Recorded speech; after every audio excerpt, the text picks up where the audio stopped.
My name is Julian. I'm our CTO at Astronomer.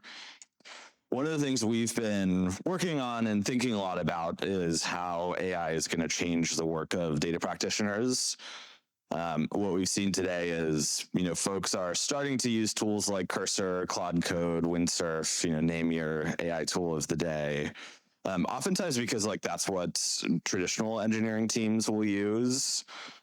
We wanted to kind of think from first principles about what needs to be true for these models and these kind of AI agents or code generation experiences to work well for Airflow. So we built something recently called the Astro IDE.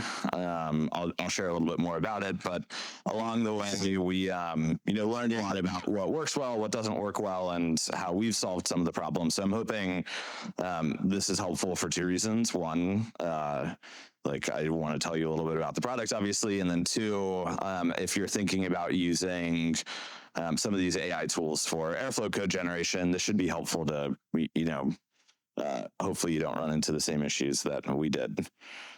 So I'll talk about kind of where we think the market is today. I'll talk about what we built, the challenges we ran into and how we solved those things, and what we're excited about working on next. So hopefully this resonates with everyone in this room. I mean, this is kind of a culmination of a lot of conversations that we have with our customers and community members, especially in an age of AI and ML. The need for data is constantly increasing.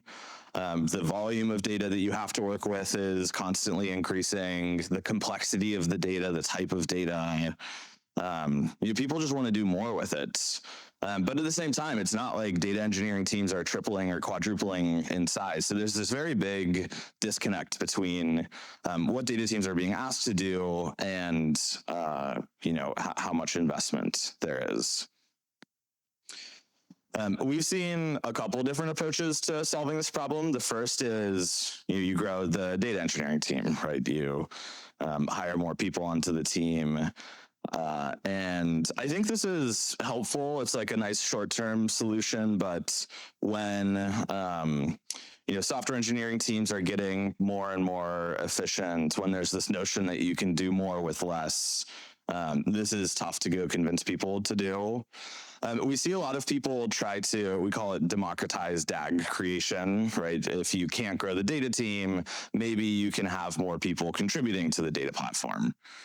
We see this materializing a lot in these different YAML abstractions on top of Airflow, so that you don't have to understand the nitty gritty of what it takes to write an Airflow DAG. You can go take data analysts who maybe know SQL very well and give them a template to fill out, or data scientists who are used to writing Jupyter notebooks. You can give them a way to productionize the work themselves.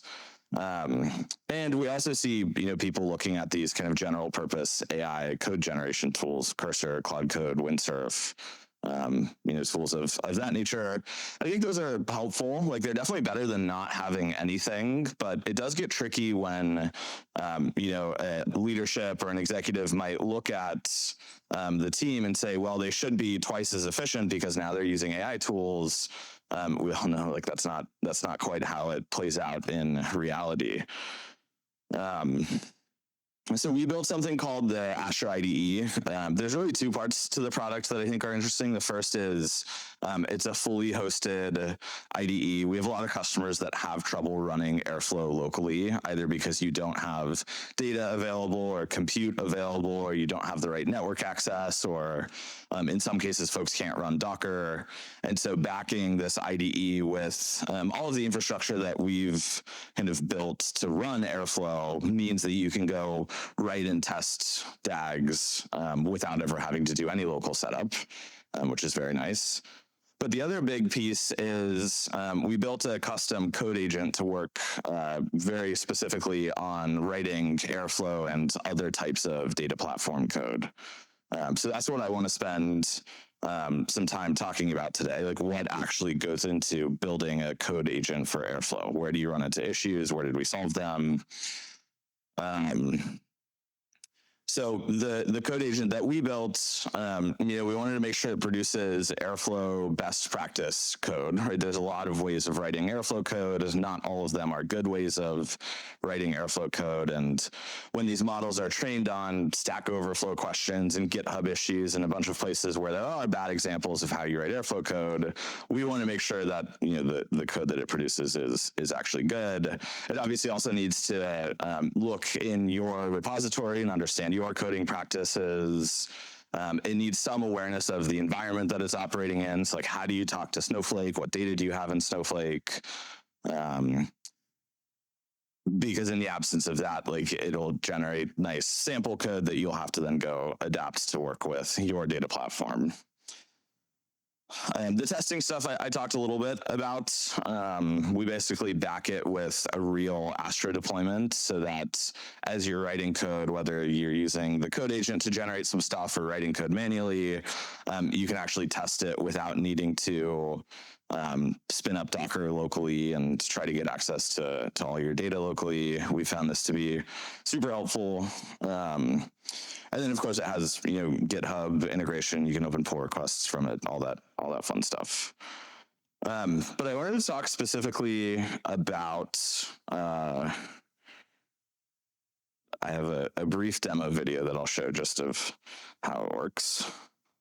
So on the left-hand side of the screen, you see the code agent that you can work with. And the right-hand side of the screen, you can flip back and forth between two modes, either editing the code or testing your pipelines.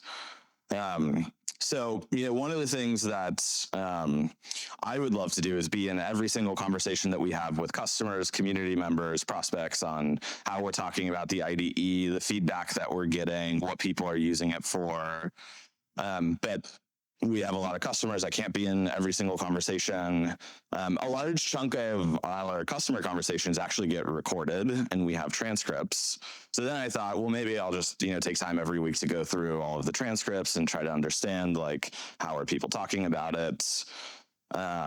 But we figured this is probably a good use case for a data pipeline to go through the transcripts for me, pull out mentions of the Astro IDE, classify it as, this is a good conversation or this was a bad conversation, pull out feature requests, bug reports. I always love looking at specific quotes about how people are talking about the product. And I'm not on our data team. Like, we have Snowflake. I know we might have transcript data in there. I don't know where it is. I don't know how it's used. So the first question I ask it here is, do we have any Gong transcripts in Snowflake?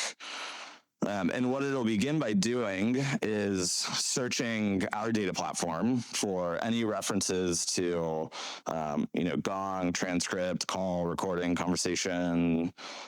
It'll also look at the connections that I have configured in my Airflow deployment to see if there's a predefined way of talking to Snowflake.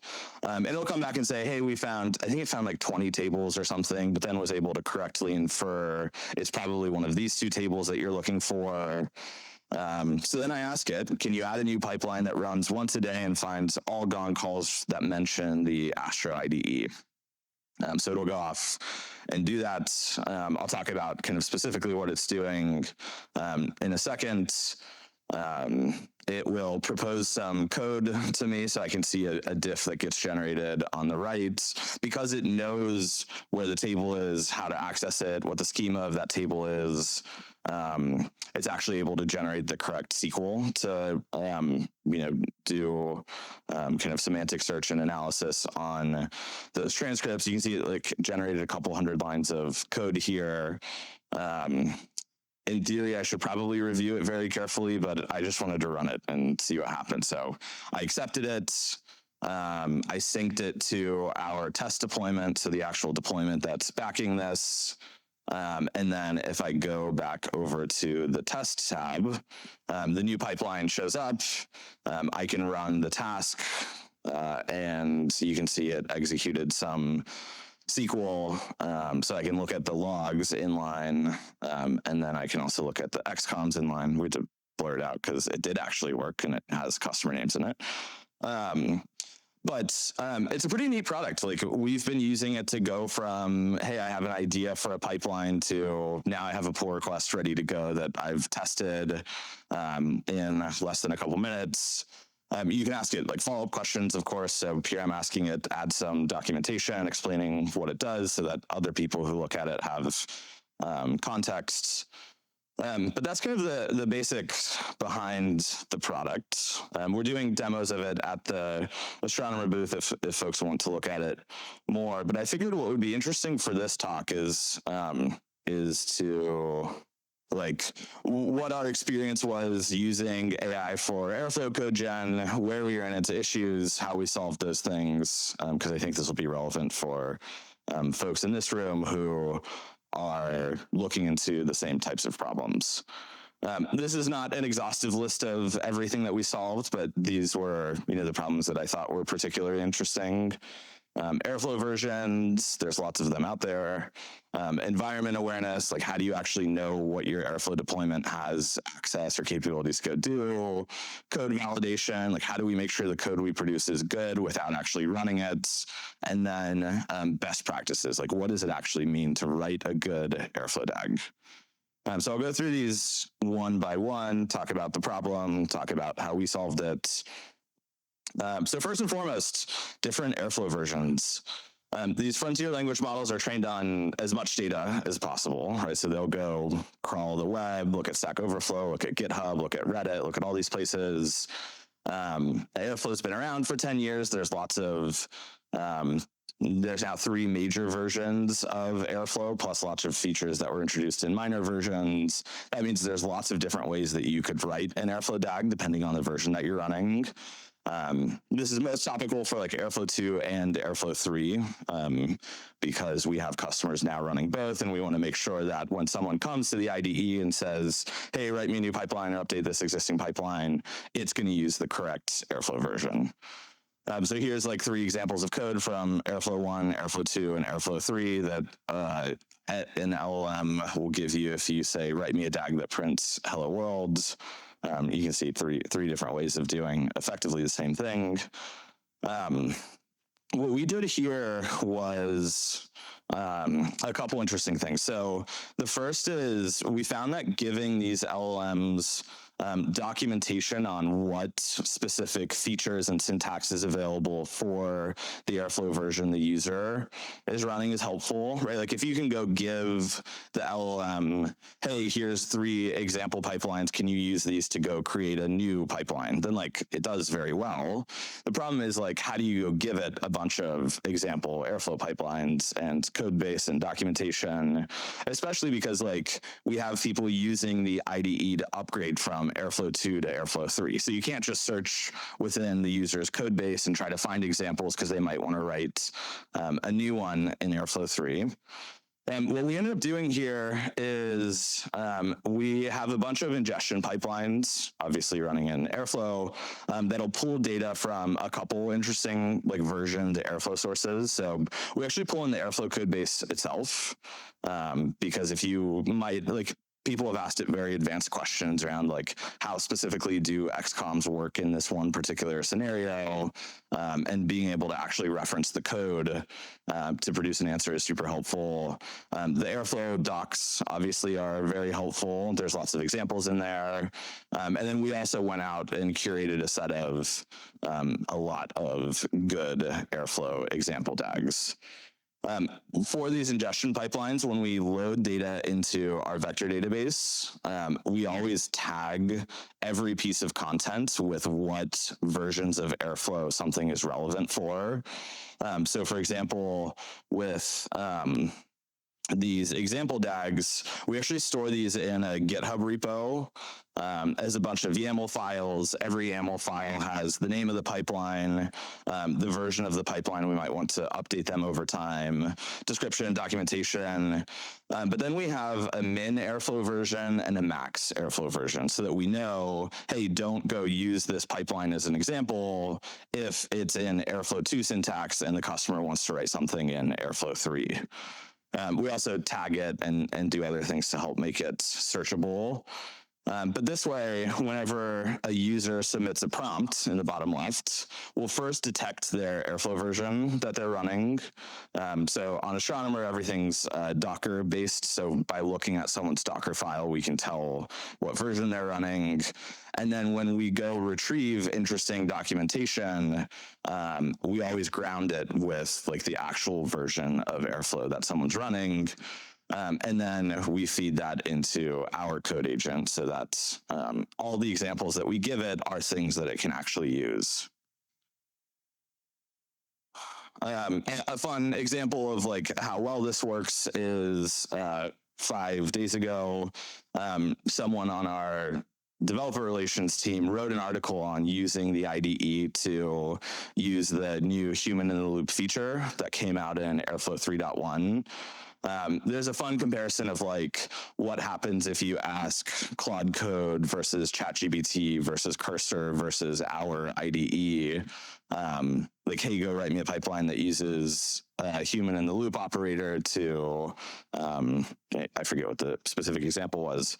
But because we have these ingestion pipelines running, literally like the day of the 3.1 release, we had a bunch of examples, a bunch of documentation to go feed the LLM, and it works great, which was awesome.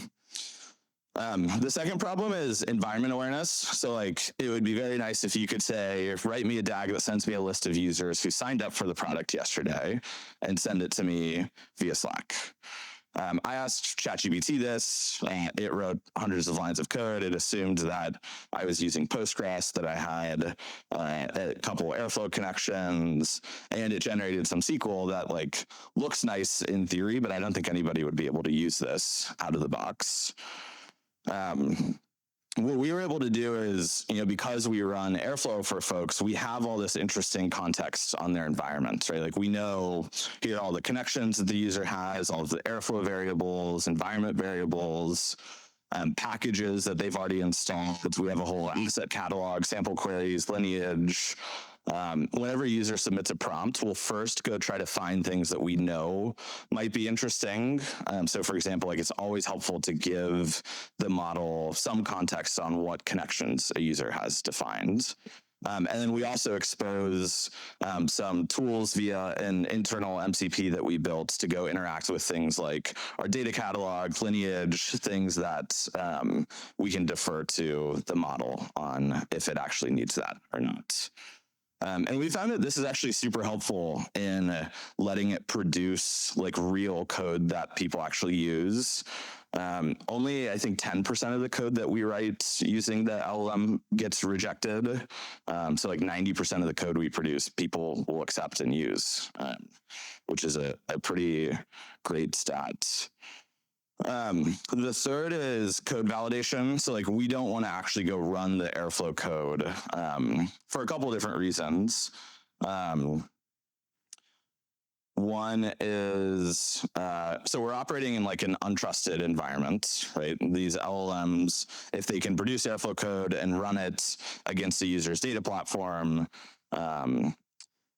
that's not great. And also like data code has some associated costs, right? Like for an LLM to write some new API endpoint that you test, you can go test it for free as much as you want. But if it's writing Snowflake queries, those Snowflake queries can be very expensive, very timely.